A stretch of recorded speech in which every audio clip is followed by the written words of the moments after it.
how can mainstream media redeem themselves when it comes to covering this? Kasi maaga pa naman ito eh. Definitely. Baka naman nabigla lang kaya many of us or many of them went back on default. Ang hirap ito, lalong humihirap coveran itong istoryang to. In the first place, kailangan meron kang nakatalagang reporter doon sa ICC at dapat para malaan mo kung anong nangyayari. Pangalawa, hindi ka pa nakaka-develop ng sources doon sa institusyon na yon. So wala ka pa rin nalalaan, no? Medyo mahirap. So, ang kailangan pa rin maghanap ng tao ng connect, no? Para man lang yung mga gaps. Kung hindi man ma-feel, magkaroon tayo ng idea kung ano ang nangyayari doon. Kamukha ngayon, ano daw kanina no? Sinabi na nandun yung si Harry Roque, nandun si Sara, nandun si Robin. Senator Robin Padilla, no? Gusto kong malaan kung ang tuli naman nila, ano? Ito ba pabor ba ito? Para bigla na lang makarating doon? Sino ba ang nag-ayos ng pabor nito? At talaga bang ganito ang kalakaran dito? Pwede bang mangyari ito? Hanap tayo ng hanap kay Harry Roque, hindi natin makita. Ang dali-daling nakarating doon sa doon sa dihe. Kumala niya. Diba? At bakit si Robin Padilla? Siguro sasabihin nila, mabigat yan kasi chairman niya ng Committee on Constitutional Amendments at saka ng Revision of Laws. So, matindi yan. Kausapin nga natin. Itong mga, if only to, kailangan nating i-review yung mga taong yan Ano? So, dapat siguro, tanungin ng mga ng mga reporters, available nandun alam mo, ang hard questions, still ang tingin ko, ang problema, timid pa rin yung nagtatanong. Walang hard questions. Walang hard questions kay Harry Roque. Samantalang nandun na. Walang hard question kay Sara. Walang hard question dun sa mga nandun. Kahit na kay Medialdea.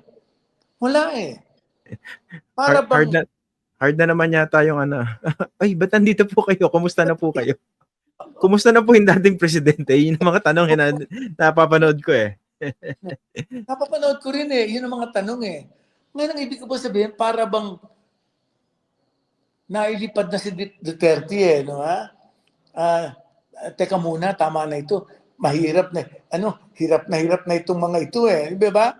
Yung pinapangunahan sinasabi na, teka muna, magdahan-dahan naman tayo dito sa iba.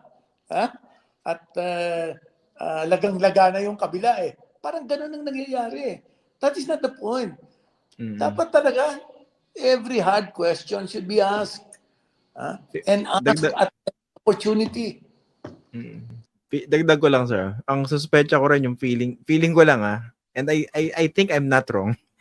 Iba kasi ng mga nandun, pag nakita na yung malalaking tao, starstruck na. Nandiyan na. Ganun ba hanggang ngayon? Yung para bang pinaghirapan mo yung pagpunta ron, tapos nandiyan na, hindi mo tinanong yung dapat itanong. Parang dinocument mo lang. So, ang mangyayari doon, it's a mindless documentation of what was happening. And it's not exactly serving journalism and the public well. Not at all. Kasi pwedeng gawin yun ng mga vloggers kahit sino man Pero we hold journalists to a much higher standard. Exactly. At saka kung papabayaan na lang natin yung mga yan, wala na tayo. Talaga mawawala na tayo pare-pareho. Actually, ngayon pa lang nawawala na tayo Yung talagang mga periodista Dahil nga, alam mo, kaya nawawala, it's that. Hindi itinatanong ang dapat itanong. Hindi ko malam kung bakit Kasi yung ibang questions naman, as hard as they are, hindi naman mahirap to come up with those questions In fact, those questions appear on their own because of the circumstances eh. Hindi mo na kailangang hanapin eh. Yeah. Kaya I don't quite understand kung bakit ganon. Hanggang ngayon, nanonood ako lagi eh. Naghahanap ako ng gusto kong malaman kung anong sasabihin talaga niya si Harry Roque. Gusto ko anong sasabihin.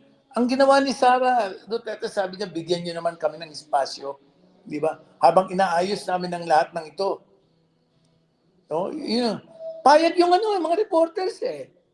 Payag, tinigilan na. Talaga. Diba? Oh, tapos na. Kaya walang naririnig tayo kay the great spokesman, si Harry Roque. Oh, dapat Tingnan natin. Tingnan natin, baka naman mag-improve pa po in the coming days. I hope. Pero kasi malaking istorya. This is a pivotal moment eh. Yes, Hindi ito exactly. Kailangan yung mga taong nandoon na rin lang kayo eh. Alam mo, nandoon kayo, nandoon on the scene. Hindi lang kayo makapasok sa korte, pero nandoon kayo. At merong mga tao na pwede niyong kausapin para kahit paano, may malaan kami kung ano man ang nangyayari dyan. Pero wala eh. Wala akong makita.